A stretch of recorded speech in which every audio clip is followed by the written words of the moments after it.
आप सभी का एग्जाम नगरी के यूट्यूब चैनल पर स्वागत है। जैसा कि हम बात कर रहे हैं आज के समाचार पत्रों पर छपी विभिन्न महत्वपूर्ण सूचनाओं की, जो कि 31 अक्टूबर और 1 नवंबर 2023 से सारी खबरें संबंधित है।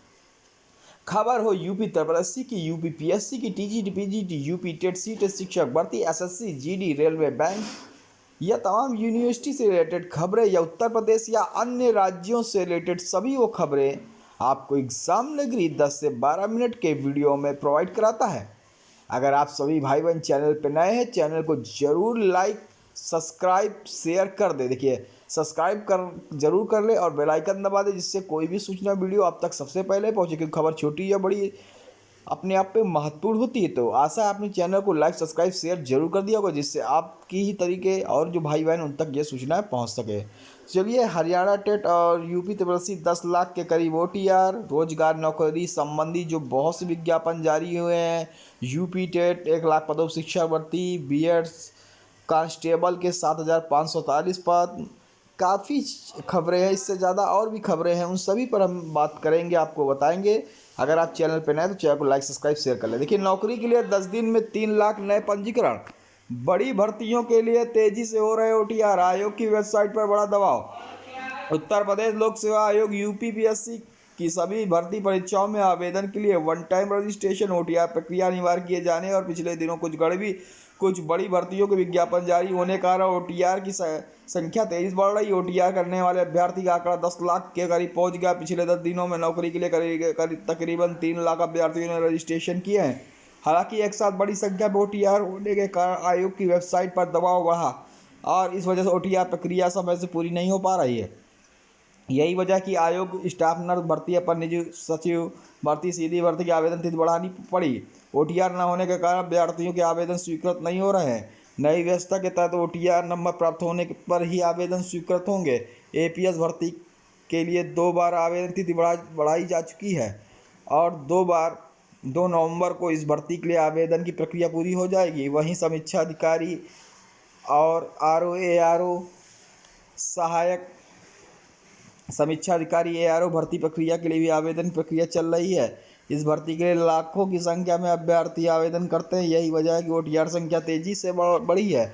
10 दिन पहले ओटीआर तक की संख्या करने वाले अभ्यर्थियों की संख्या तकरीबन 6.5 लाख थी। रजिस्ट्रेशन कराने वालों की संख्या बढ़कर 9,70,485 हो गई है, जबकि इनमें से 9,66,581 अभ्यर्थी को ओटीआर नंबर प्राप्त हो गए हैं। कर्मचारी आयोग ने आरटीआई में दी सूचना। दिल्ली पुलिस कांस्टेबल 2023 में 32.43 लाख आवेदन, कांस्टेबल की 7,547 पदों पर 32 लाख दावेदार। तो आप देख सकते हैं 14 नवंबर से 5 दिसंबर तक होगी कंप्यूटर आधारित परीक्षा। 2 साल बाद भर्ती में बढ़े 3 लाख दावेदार। तो दिल्ली पुलिस के कांस्टेबल महिला पुलिस एग्जीक्यूटिव परीक्षा 2023 के लिए कर्मचारी चयन आयोग एसएससी ने देश भर में रिकॉर्ड 32 लाख से अधिक अभ्यर्थियों ने आवेदन किया है। एसएससी ने 7,547 पदों के लिए 1 सितंबर से 4 अक्टूबर तक ऑनलाइन आवेदन मांगे थे। एक आरटीआई के जवाब में बताया गया, इस भर्ती में 18 से 25 आयु वर्ग के 32,43,083 अभ्यर्थियों ने आवेदन किया है। स्पष्ट है कि एक पद पर औसतन 830 बेरोजगार मैदान पे है। इनमें से ओबीसी वर्ग के सर्वाधिक 13,33,300 आवेदक शामिल है। अनुसूचित जाति की 8,43,031 और आरक्षित वर्ग के 5,39,365 अभ्यर्थी आवेदन किया है। उसके बाद अनुसूचित जाति वर्ग के 3,46,076, आर्थिक रूप से कमजोर ईडब्ल्यूएस श्रेणी के 2,19,981 अभ्यर्थियों ने फॉर्म भरा।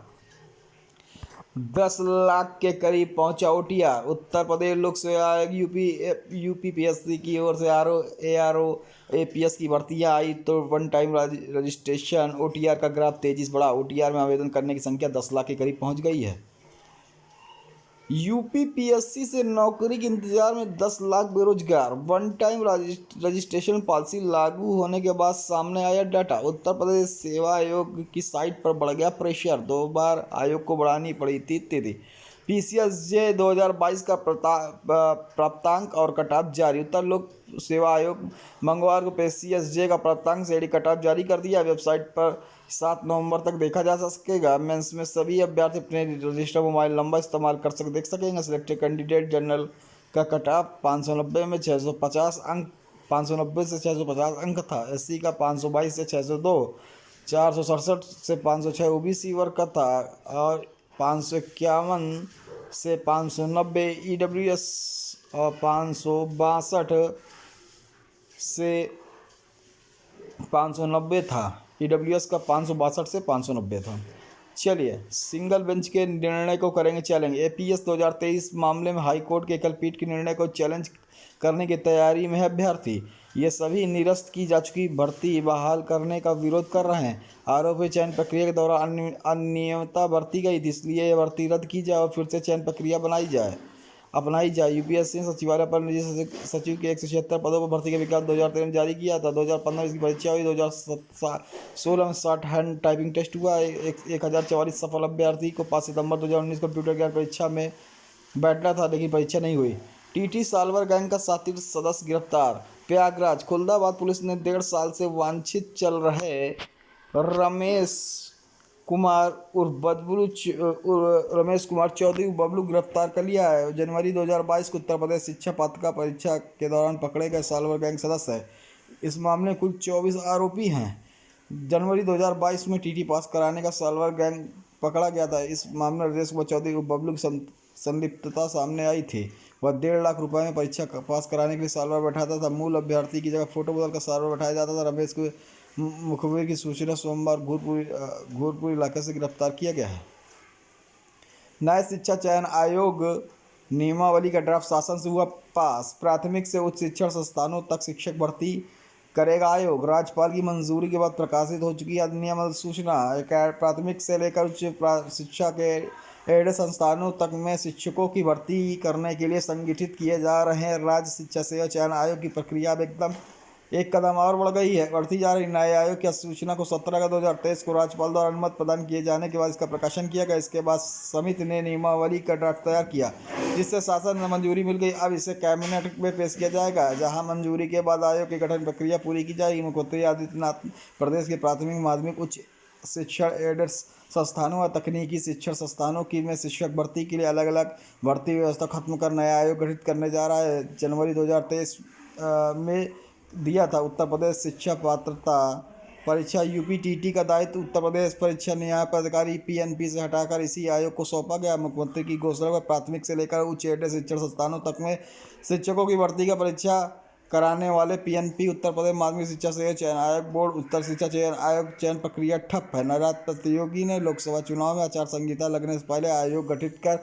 भर्ती विज्ञापन और उसे पूरे कराने की कई बार मांग कर चुके हैं। आयोग इस बार नियमावली का ड्राफ्ट शासन स्वीकृत हो जाने के बाद अब कैबिनेट में पास होने की प्रतियोगियों को प्रतीक्षा है।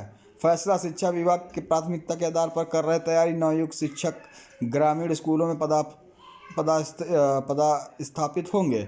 शहर के 19 स्कूलों में नए शिक्षकों की तैनाती, जिनमें से छात्र अधिक शिक्षक बहुत कम। तो ये देखिए 1,70,000 शिक्षा भर्ती बिहार में हुई थी, उसी पर रिजल्ट निकलने के बाद अब तैनाती भी उनकी की जाएगी। तो 1 से लेकर 9वीं से 12वीं तक के अधिक पद इसी इलाके में खाली। तो कुल जो चयनित हुए हैं बिहार शिक्षक भर्ती में, कुल चयनित शिक्षक 1,20,336 है। महिला शिक्षक देखें तो दावेदारी सबसे ज़्यादा 57,854 महिला शिक्षकों की संख्या है। 28,200 नियोजित शिक्षक फिर से चुने गए हैं। दूसरे चरण की भर्ती परीक्षा में अभ्यर्थी होंगे इको फ्रेंडली। 3 नवंबर से 7 दिसंबर तक होगी परीक्षा। BPSC शिक्षा विभाग के बीच बनी है सहमति। प्रश्न स्तर के बदलाव में की इसलिए पड़ी जरूरत। प्रथम चरण में 24-26 अक्टूबर BPSC द्वारा शिक्षक भर्ती परीक्षा कठिन होने के कारण काफ़ी आलोचना हुई थी। अभ्यर्थियों ने आरोप लगाया था कि शिक्षक भर्ती परीक्षा में गजेटेड ऑफिसर परीक्षा के स्तर प्रश्न पूछे गए। दूसरे चरण की शिक्षक भर्ती में करीब 10 लाख आवेदन आने की संभावना है। 39 से भी कम अंक वाले हुए चयनित। ऐसी नौबत ना इसलिए बदला गया पैटर्न। पिछली बार कटऑफ देखिए, कटऑफ गिरा था 11 से 12 हिंदी, भौतिकी, पॉलिटिक्स, साइंस, अनारक्षित कोटि के कटऑफ 39 रहा। उत्तीर्ण अगर देखे जाए तो न्यूनतम 40-48 अंक होना चाहिए, लेकिन कटऑफ गिराकर तैनाती दी गई। देखिए हरियाणा टेट का जारी हो गया है नोटिफिकेशन, आप सभी भर सकते हैं। तो देखिए यहाँ पे शेड्यूल एग्जामिनेशन भी दिया गया है। 2 दिसंबर 2023 को परीक्षा होगी लेवल थर्ड की, 3 दिसंबर 2023 लेवल सेकंड, लेवल अगर फर्स्ट की देखें तो 3 दिसंबर 2023। तो 3 से 5:30, 10 से 12:30 और 3 से 5:30 इवनिंग मॉर्निंग इवनिंग। तो एस्टेट परीक्षा 2 और 3 दिसंबर को होगी। हरियाणा विद्यालय शिक्षा बोर्ड हरियाणा अध्यापक पात्रता परीक्षा 2023 एस्टेट लेवल 1, 2, 3 का आयोजन 2-3 दिसंबर शनिवार रविवार को कराया जा रहा है। 2 दिसंबर को लेवल 3 परीक्षा का शाम 3 बजे से 5:30 बजे तक किया जाएगा। सभी पात्र कर सकते हैं आवेदन इस पर। तो आप सभी अगर हरियाणा में इच्छुक है टीचर बनने के लिए कर सकते हैं। 1,000 रुपये शुल्क है लेवल के लिए, अगर लेवल 2 के लिए 1800, लेवल 3 के लिए 2400 रुपये शुल्क है। बिहार में बीएड डिग्रीधारी नहीं बन पाएंगे प्राथमिक शिक्षक, सुप्रीम कोर्ट बीएड धारियों को प्राथमिक शिक्षक के पद पर नियुक्ति का अवसर दिए जाने संबंधी याचिका मंगलवार को सुनवाई कि बीएड अभ्यर्थियों को कक्षा 1 से 5 में शामिल करने का और परिणाम चुनौती देने वाली याचिका जस्टिस अनिरुद्ध बोस ने कहा 11 अगस्त। तो इसके बाद प्राथमिक स्कूल में बीएड पास अभ्यर्थी नहीं बन पाएंगे शिक्षक। एडीसी में एलएलबी प्रवेश के लिए बीसीआई की मंजूरी, आज से शुरू होगी दाखिले की प्रक्रिया, जारी किया गया कट ऑफ। स्नातक में 45% अधिक अंक और एलएलबी की प्रवेश परीक्षा में 155 या अधिक अंक प्राप्त करने वाले अनारक्षित वर्ग के अभ्यर्थी कॉलेज वेबसाइट पर पंजीकरण शुल्क जमा कर सकते हैं। सदन में हंगामे के बाद 58 में से 54 प्रस्ताव पास, 5,000 सफाई कर्मी होंगे नियमित। तो आप देख सकते हैं दिल्ली के नगर निगम दिवाली से पहले 5,000 सफाई कर्मी को नियमित करने का तोहफा दिया। इसके अलावा हंगामे के बीच 58 में से 54 प्रस्ताव पास हुए हैं। देखिए जॉब से रिलेटेड जो तमाम सूचनाएं हैं, विज्ञापन जारी हुए, उनको एक नज़र में देखेंगे। उत्तराखंड अधीनस्थ सेवा चयन आयोग स्नातक स्तरीय अर्हता परीक्षा 220 पदों के लिए जो थी उसका विज्ञापन जारी कर दिया गया। आवेदन की अंतिम तिथि 23 नवंबर 2023। आयु सीमा 21वां, अधिकतम 42 वर्ष है। ssc.uk.gov.in पर ऑनलाइन आवेदन कर सकते हैं। एम्स कल्याणी में निकली भर्ती 74 पदों के लिए जूनियर रेजिडेंट पदों पर किया वॉक इन इंटरव्यू 17 नवंबर 2023 है। MBBS डिग्री और अन्य निर्धारित पात्रताएं एम्स kalyani.edu.in पर ऑनलाइन आवेदन कर सकते हैं। अगर पात्रताएं रखते हैं तो MRBC में करें आवेदन। 15 पद सहायक निदेशक पदों पर मौके। आवेदन की अंतिम तिथि 10 नवंबर 2023 से पात्रताएं सिविल इंजीनियरिंग एवं अन्य पात्रताएं निर्धारित आवेदन के लिए MRBC indianrailway.gov.in पर ऑनलाइन आवेदन करें। RSPCB ने जारी किया 114 पदों पर विज्ञापन, ऑफिसर, जूनियर साइंटिफिक ऑफिसर, अन्य पद खाली। आवेदन के अंतिम 17 नवंबर 2023। आयु सीमा न्यूनतम 18 वर्ष, अधिकतम 40 वर्ष निर्धारित की गई है। environment.rajasthan.gov.in पर ऑनलाइन आवेदन कर सकते हैं। NITTTR चंडीगढ़ में संभावना 29 पद है। जूनियर सिस्टम इंजीनियर, लेखा अधिकारी आदि के पद रिक्त। आवेदन की अंतिम तिथि 17 नवंबर 2023। वेतन 18,000 से 1,77,500 प्रतिमाह है। NITTTRCHD.AC.in पर ऑनलाइन आवेदन कर सकते हैं। उत्तरी पूर्वी पुलिस अकादमी 10 पद है। MTS कांस्टेबल और लाइफ गार्ड की पद खाली। आवेदन के लिए अंतिम तिथि 21 नवंबर। वेतन 18,000 से 63,000 प्रतिमाह है। आवेदन के लिए nepa.gov.in पर ऑनलाइन आवेदन करें। यहाँ भी रोजगार के अवसर हैं। जगत तरण कल centre college Prayagraj assistant professor के पद खाली। आवेदन की अंतिम तिथि 20 नवंबर 2023 से GTGDC.AC.in पर ऑनलाइन आवेदन कर सकते हैं। भारतीय कृषि अनुसंधान संस्थान young professor second field assistant second पद रिक्त। अंतिम तिथि 13 नवंबर 2023 तक आवेदन करें। 4 से सभी नवनियुक्त शिक्षकों को आवासीय प्रशिक्षण। के पाठक 1,10,000 चयनित शिक्षकों को अब तक किया गया योगदान। 77 सरकारी सचिव सचिवालयों में होगी प्रशिक्षण की व्यवस्था। तो यह रही आज के समाचार पत्रों पर छपी प्रमुख सूचनाएं। ऐसी खबरों के लिए आप सभी भाई बहन ब्लैक कलर से जो भी चैनल पे नए ब्लैक कलर से सब्सक्राइब बटन दबा दें, फिर चैनल को बेल आइकन दबा दें, लाइक कर लें, शेयर कर दें, जिससे आपको सूचना मिलती रहे। कल फिर 2 नंबर की सूचनाओं के साथ मिलेंगे। जय हिंद, जय भारत।